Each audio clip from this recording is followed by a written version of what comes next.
Hello genius mind.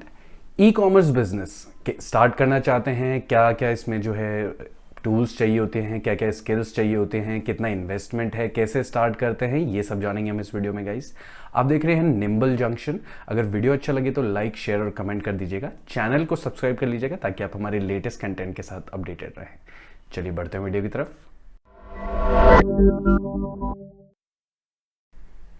Alright, तो सबसे पहले तो ये बात करते हैं गाइज कि आपको ई कॉमर्स बिजनेस क्यों स्टार्ट करना चाहिए। E commerce business guys selling एक ऐसा बिजनेस है जो कि सबसे पुराना बिजनेस है। खरीदना बेचना लोग सब बहुत पुराने टाइम से करते आ रहे हैं। पहल one of the first businesses था ये, दुनिया में जो भी बिजनेसेस चले थे उसमें से फर्स्ट चीज़ थी ये। तो कभी भी डेड नहीं होगी इंडस्ट्री, बहुत ज़्यादा जो है सक्सेस इसमें गारंटीड होता है अगर आप अच्छे से अपने प्रोडक्ट को मार्केट करें, अच्छे से आप जो है अपने गोल पे फोकस करें तो बहुत इजी होता है गाइस। आप देख लीजिए दुकानें भी जो है बहुत ज़्यादा चलती हैं, कोई भी दुकान कभी डेड नहीं होती है अगर आप अच्छे से उसको चलाते हैं तो। और ई कॉमर्स गाइस, इंटरनेट ने तो इतना जो है आज जो है एक्सेस दे दिया, इतना कन्वीनियंस दे दिया है। हर कोई जो है, आप अपने आप को देख लीजिए, हर कोई जो है जो कोई भी प्रोडक्ट होता है हम सबसे पहले नेट पे सर्च करते हैं। अगर हो सकता है तो हम उसे नेट पे से ही मंगा लें, अगर हमें कहीं जाना नहीं पड़े। ऐसा होता है गाइस। तो कन्वीनियंस इतना दे दिया है तो बहुत ऑप्शन है, आप सुई से लेके एरोप्लेन तक कुछ भी बेच सकते हैं। बस आपको अच्छे से मार्केटिंग करनी आनी चाहिए, अच्छे से जो है आपको अपना बिजनेस रन करना आना चाहिए। तो ई कॉमर्स बिजनेस में घुसना गाइज कोई मतलब बैड डिसीजन नहीं है। ऐसा नहीं है कि मार्केट में कंपटीशन बहुत ज़्यादा है, मैं कर पाऊंगा या नहीं कर पाऊंगा, ये सब आपको सोचने की ज़रूरत नहीं है। अगर आप अच्छे से अपनी स्किल्स को और अच्छे से लगाते हैं, अच्छे से टाइम देते हैं अपने बिजनेस को तो बहुत ईजी है गाइज। ये इकलौता ऐसी इंडस्ट्री है जिसमें सक्सेस गारंटीड होती है। मे बी किसी को थोड़ा जल्दी मिल जाती है, किसी को थोड़ा लेट मिल जाती है, प्रोडक्ट के हिसाब से भी होता है गाइज, लेकिन सक्सेस गारंटीड होती है। कभी ना कभी आपका स्टोर जो है चल ही जाता है। तो अब कैसे स्टार्ट करते हैं, स्पेशली ई कॉमर्स में ऑनलाइन स्टोर में क्या क्या चीज़ें चाहिए होती है, क्या क्या टूल्स चाहिए होते हैं, वो हम एक एक करके इसके बारे में बात करेंगे। सबसे पहले हम बात करते हैं प्रोडक्ट के बारे में। ऑलराइट, तो प्रोडक्ट एक ऐसी चीज़ है गाइज जो कि कोई भी बिजनेस आप, अगर आप ऑफलाइन सेलिंग करें या ऑनलाइन सेलिंग करें, प्रोडक्ट तो सबसे पहली चीज़ है। हमें सबसे पहले तो यही जो है हमें फिगर आउट करना है कि हम बेचेंगे क्या। कोई भी हम स्टोर स्टार्ट कर रहे हैं तो हम उसमें बेचेंगे क्या। तो प्रोडक्ट एक ऐसी चीज़ है जो कि आपको अच्छे से रिसर्च करना है। आप अपने स्किल के हिसाब से देख सकते हैं, आपको किस चीज़ की ज़्यादा समझ है, किस इंडस्ट्री की ज़्यादा समझ है, किस प्रोडक्ट की ज़्यादा समझ है। अगर आपको किसी भी चीज़ का नहीं पता है, कोई भी प्रोडक्ट आपको नहीं पता, तो आप अपने लोकल मार्केट में, हर देखिए गाइज, हर सिटी में कोई ना कोई ऐसा लोकल मार्केट होता है जो फेमस होता है किसी न किसी चीज़ के लिए।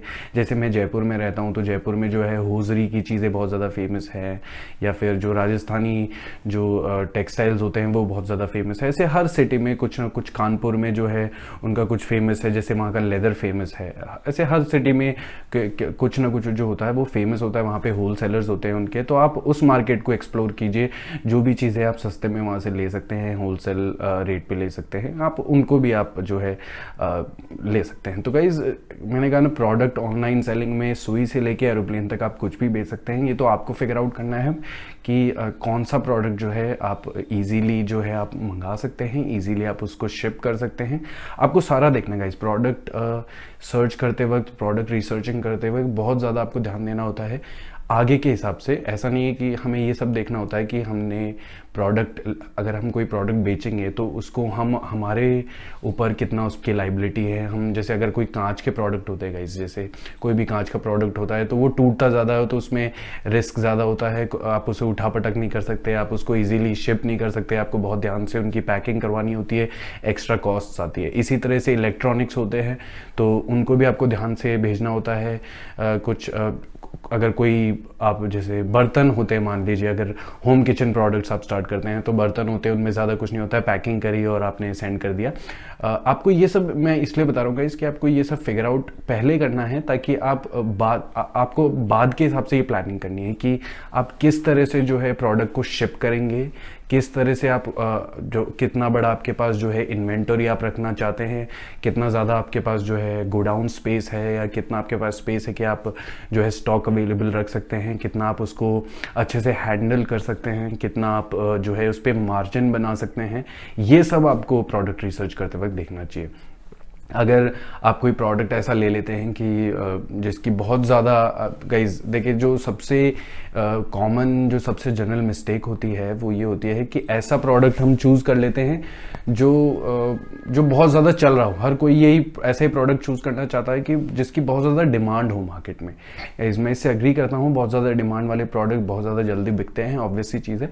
लेकिन कुछ प्रोडक्ट्स ऐसे होते हैं जिनको आपको बहुत ज़्यादा उनके हैंडलिंग चार्जेस आ जाते हैं, बहुत ज़्यादा उनका एक्सपेंस जो है उनको मेंटेन करने में ही आ जाता है। तो अगर ऐसा कोई प्रोडक्ट आप चूज़ कर लेंगे तो कोई फ़ायदा नहीं है। तो आपको ये सब ध्यान देना है। आप शुरुआत में कुछ भी आप ऐसा छोटा मोटा प्रोडक्ट लीजिए जो आप इजीली हैंडल कर सकते हैं, इजीली आप उसको मेंटेन कर सकते हैं, आप उसको अपने घर में ही रख सकते हैं। चाहे तो आप उसको अलग से कोई गोडाउन लेने की ज़रूरत नहीं है, अलग से कोई आदमी लगाने की ज़रूरत नहीं है, अलग से कोई एक्सपेंस उस पर ज़्यादा करने की ज़रूरत नहीं है। आप बस प्रोडक्ट ले आए, आपने घर पर रख लिया, जैसे ही कोई ऑर्डर आता है आप उसको ईजिली पैक करके बस और शिप कर देते हैं। ऐसा कोई प्रोडक्ट मैं आपको रिकमेंड करूंगा। बाकी आप अपने हिसाब से चूज कर सकते हैं गाइस, जो भी आपका समझ है, जो भी आपको प्रोडक्ट सबसे अच्छा लगता है, जिसमें आपकी समझ ज़्यादा हो। नहीं तो जो भी आपके आसपास होलसेलर्स हैं उस हिसाब से आप प्रोडक्ट को रिसर्च करिए। प्रोडक्ट बहुत इंपॉर्टेंट है गाइस, यही मेन चीज़ है जो आपकी सक्सेस डिसाइड करता है। बाकी सब चीज़ें इस पर डिपेंडेंट होती हैं। इस प्रोडक्ट को, जो भी प्रोडक्ट आप चूज़ करेंगे, उसी को मार्केट करने में जो भी आपकी स्किल्स हैं, जो भी आपका टूल है, जो भी इन्वेस्टमेंट्स आप करेंगे, जो भी आप करेंगे, वो सब कुछ इसी को जो है, इस प्रोडक्ट को ही मार्केट और बेचने के लिए करेंगे। तो बहुत ज़्यादा ध्यान से आपको जो है प्रोडक्ट चूज़ करना चाहिए।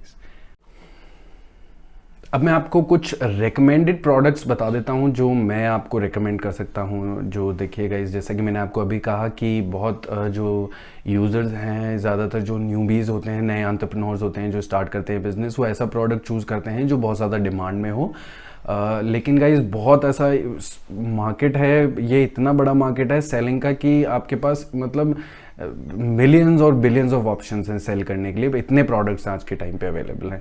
तो आप होम किचन प्रोडक्ट्स से आप स्टार्ट कीजिए। फर्निशिंग प्रोडक्ट्स आते हैं, बेड शीट्स हो गई, पिलो कवर्स हो गए, या सोफ़ा कवर्स हो गए, कोई भी फर्निशिंग प्रोडक्ट्स हो गए, या फिर होम के किचन के प्रोडक्ट्स हो गए, होम के प्रोडक्ट्स हो गए। ये प्रोडक्ट्स क्या गाइज आपको ध्यान देना है। देखिए, मैं आपको एक जो है इनसाइडर, मैं आपको एक सीक्रेट बताता हूँ। देखिए, आप अगर, ये हर कोई जानता है कि जो फीमेल बेस है वो ज़्यादा शॉपिंग करते हैं, चाहे वो ऑफलाइन हो चाहे ऑनलाइन हो। फीमेल बेस ही ज़्यादा शॉपिंग करता है इस ऑफलाइन शॉपिंग में भी। ज़्यादातर जो दुकानें हैं वो औरतों के भरोसे ही चल रही हैं। तो अब ऑनलाइन शॉपिंग भी यही है गाइस, दुकान है, एट द एंड ये एक दुकान है, हमें अपना हमारा सामान बेचना है।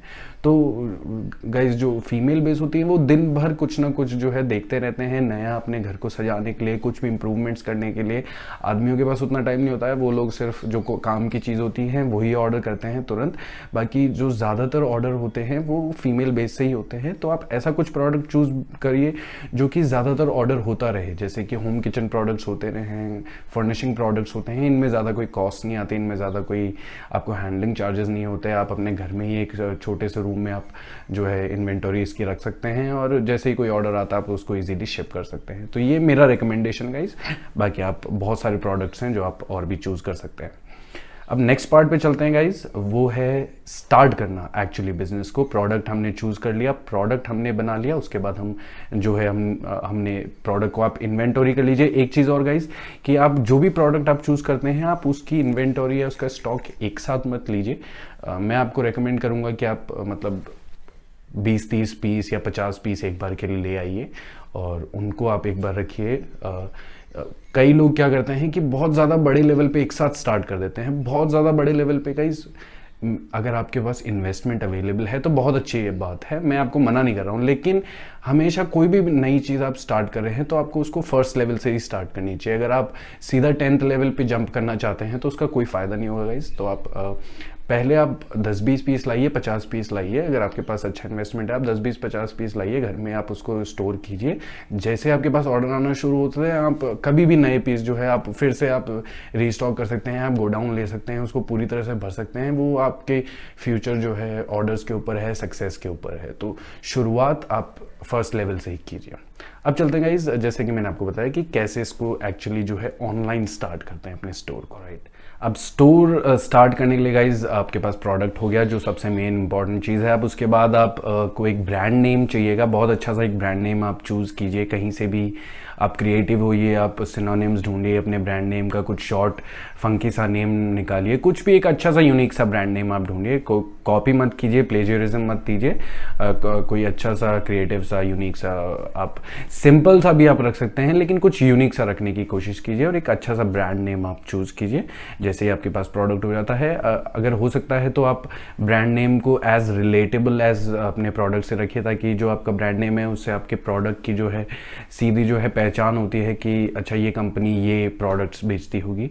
तो इस तरह से आप जो है रिलेटेबल बना सकते हैं आप अपने ब्रांड को। इस तरह इस चीज़ का ध्यान रखिए, ताकि कई बार होता है कि आप अपना ब्रांड नेम कुछ ज़्यादा ही यूनिक रख देते हैं, उससे जो है कस्टमर समझ ही नहीं पाता कि कौन सी कंपनी है, तो फिर उसका भी फ़र्क पड़ता है कि जब आप एडवर्टाइजमेंट करेंगे या जब भी आप ऑनलाइन कोई मार्केटिंग करेंगे प्रोडक्ट की, तो उसमें सबसे पहले कंपनी का नेम दिखता है। अगर कंपनी के नेम से बहुत ज़्यादा अगर कस्टमर कोई नया जार्गन आप यूज़ करेंगे, कोई यूनिक सा ही नेम यूज़ कर लेंगे, बिल्कुल ही ऐसा यूनिक नेम यूज़ कर लेंगे कि समझ ही नहीं पा रहे हैं यूज़र्स, तो हो सकता है वो उस पर क्लिक ना करें। तो आप ऐसा कुछ नाम ढूंढिए जो रिलेटेबल हो और फंकी सा भी हो, यूनिक सा भी हो और सिंपल सा भी हो। थोड़ा सा जानता हूँ मुश्किल है, थोड़ा सा टाइम लगाइए, रिसर्च कीजिए और अच्छा सा नेम चूज़ करने की कोशिश कीजिए। हम ऑनलाइन स्टोर स्टार्ट करने के बारे में बात कर रहे हैं तो हमें एक डिलीवरी सर्विस भी चाहिए होगी, पेमेंट सर्विस भी चाहिए होगी, दो चीज़ें ये भी बहुत इंपॉर्टेंट है। अब डिलीवरी सर्विस गाइज, अगर आप कोई ऐसा ऑनलाइन स्टोर स्टार्ट कर रहे हैं जिसमें कोई मतलब डिजिटल प्रोडक्ट आप नहीं बेच रहे हैं, अगर आप डिजिटल प्रोडक्ट बेचना चाहते हैं तो उसके लिए आपको कोई डिलीवरी सर्विस नहीं चाहिए होती है। लेकिन अगर आप कोई फिजिकल प्रोडक्ट बेच रहे हैं, कोई भी क्लोथिंग या किसी भी तरह का प्रोडक्ट आप बेच रहे हैं जिसकी डिलीवरी आपको करवानी होगी, तो आपको डिलीवरी सर्विसेज भी चाहिए होती हैं। गाइज ये हम जो है पूरी तरह से बात कर रहे हैं अभी खुद की वेबसाइट और खुद का ऑनलाइन स्टोर डालने के बारे में। हम Amazon या फ्लिपकार्ट या eBay या इन तरह के प्लेटफॉर्म्स के बारे में बात नहीं कर रहे हैं। उसके लिए मैंने एक अलग वीडियो बना दिया है, तो आप मेरे चैनल पे चेक कीजिए उस वीडियो को। लेकिन इस वीडियो में गाइज जो पर्टिकुलर ये हमें फोकस कर रहे हैं अपना स्टोर बनाने के लिए।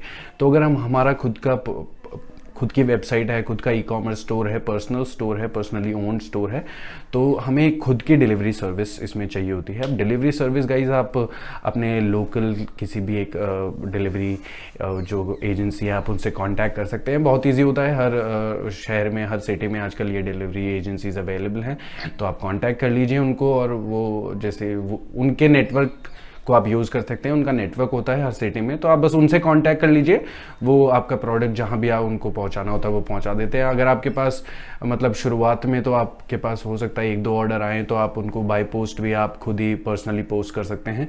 जैसे जैसे आपके पास ज़्यादा ऑर्डर आने लग जाते हैं, 5-10 ऑर्डर आने लग जाते हैं, 20 ऑर्डर आने लग जाते हैं रोज़ के, जिनको आप खुद पोस्ट नहीं कर सकते हैं, तो आप उस टाइम आपको डिलीवरी सर्विसेज की बहुत ज़्यादा ज़रूरत होती है। तो मैं आपको बोलूँगा कि आप पहले ही एक कॉन्टैक्ट बना के रखें या एटलीस्ट ढूंढ के रखें कि आप जिसको आप जैसी ज़रूरत पड़े तो आप उसको यूज़ कर सकते हैं।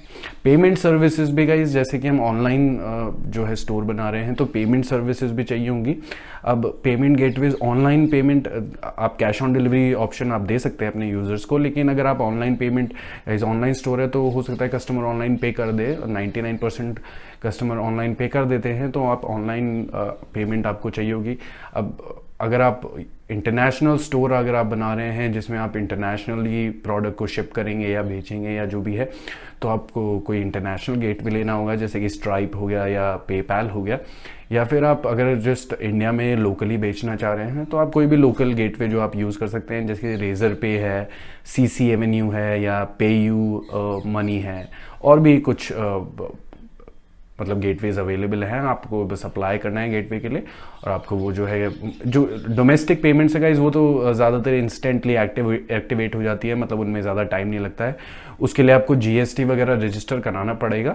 GST रजिस्ट्रेशन कराने के लिए बहुत ईजी होता है गाइस। GST रजिस्ट्रेशन, एक चीज़ मैं आपको ये बता देता हूँ गाइस कि जो भी नए बिजनेस ओनर्स होते हैं, नए एंटरप्रेन्योर्स होते हैं, वो बहुत ज़्यादा इस चीज़ में जो है अपना पैसा वेस्ट कर देते हैं। GST नंबर लेने में, GST रजिस्ट्रेशन कराने में, MSME सर्टिफिकेट होता है एक सोल प्रोप्राइटरशिप के लिए, तो आपको वो भी लेना होता है। इन सब में बहुत ज़्यादा पैसा वेस्ट कर बहुत ज़्यादा पैसा आप इन सब में वेस्ट कर देते हैं। तो ये सब पैसा गाइज, ये अगर आप थोड़ा सा रिसर्च करें, आप यूट्यूब के कुछ और वीडियोस देखें, तो आप अगर एक प्रोपराइटर के हिसाब से आप अगर इसको सेटअप करना चाहते हैं तो ये बहुत ईजी है गाइज। आप इसको खुद भी कर सकते हैं। आप एक दो वीडियो देखिए, अगर आप खुद भी कर सकते हैं आप इसको, बहुत ईजी है। कुछ ज़्यादा इसमें टेक्निकलिटी नहीं है, कुछ चीज़ें आपको चूज़ करनी होती है, अपनी ज्यूरिसडिक्शन चूज़ करनी होती है, और ईजिली आप अपना जो है नंबर, जीएसटी नंबर रजिस्टर करा सकते हैं। ये जो एजेंट्स होते हैं वो 5-10 हज़ार रुपये ले लेते हैं, और जो काम मतलब 5-10 मिनट का काम होता है, जो फ्री में हो जाता है जो काम, या उसकी कुछ गवर्नमेंट फीस है, जैसे 500 रुपये फीस लगती है, जीएसटी की कुछ फीस लगती है, वो फीस आपको देनी होती है। बाकी इतना पैसा आपको वेस्ट करने की ज़रूरत नहीं है। तो आप उस पर भी रिसर्च करें और अच्छे से आप अपना जो है ये सब नंबर ले लें, और उसके बाद आप पेमेंट गेटवे के लिए अप्लाई कर दें। तो जैसे मैंने आपको कहा, डोमेस्टिक पेमेंट्स तो तुरंत एक्टिवेट हो जाती हैं, इजीली इंस्टेंट एक्टिवेट हो जाती है, तो आप उनको तुरंत अपनी साइट पे लगा सकते हैं। और इंटरनेशनल गेटवेज के लिए आपको कुछ टाइम हो सकता है, आपको 7 दिन या 15 दिन, जो भी गेटवे आप अप्लाई कर रहे हैं उसके हिसाब से अप्रूवल आने में जो है टाइम लगे। तो आप वो सब आप चेक कर लीजिए। मैं आपको, अगर आप इंटरनेशनल यूज़ कर रहे हैं, इंटरनेशनल आप गेटवे लेना चाहते हैं, तो मैं आपको रिकमेंड करूंगा स्ट्राइप। स्ट्राइप इकलौता ऐसा गेटवे है जो हर वेबसाइट के साथ चलता है। पेपैल भी आप यूज़ कर सकते हैं, लेकिन स्ट्राइप आपको जो है सीधा क्रेडिट कार्ड ऑप्शन अपने वेबसाइट पे देता है, कि आप क्रेडिट कार्ड जो है सीधा आपके यूज़र को जो है आपकी वेबसाइट छोड़नी नहीं पड़ती है, दूसरे पोर्टल पे नहीं जाना पड़ता है। तो वो ज़्यादा जो है अच्छा ब्रांड जो है रेपुटेशन दिखाता है। और अगर आप डोमेस्टिक यूज़ कर रहे हैं तो रेजर पे हो गया या फिर पे यू मनी हो गया, ये दो बहुत अच्छे ऑप्शन है।